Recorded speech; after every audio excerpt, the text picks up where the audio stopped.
apakah strategi kewangan yang tuan nak buat? Benda pertama yang saya akan buat adalah untuk membina tabung kecemasan. Bila kita membina tabung kecemasan, kalau ada apa-apa yang berlaku, at least kita ada duit untuk kecemasan tersebut.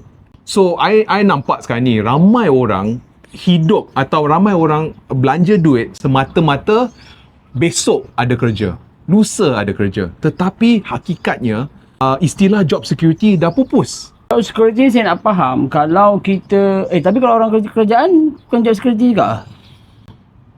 Oh, I tak tahu. Actually, kalau tak silap saya, ada juga department kerajaan tutup kan kalau tak silap. Okay. Ada. Tapi kalau job security ni, maksudnya kalau bukan zaman sekarang pun, kalau dahulu masa zaman saya mula-mula kerja, job security saya faham apabila kita kerja swasta.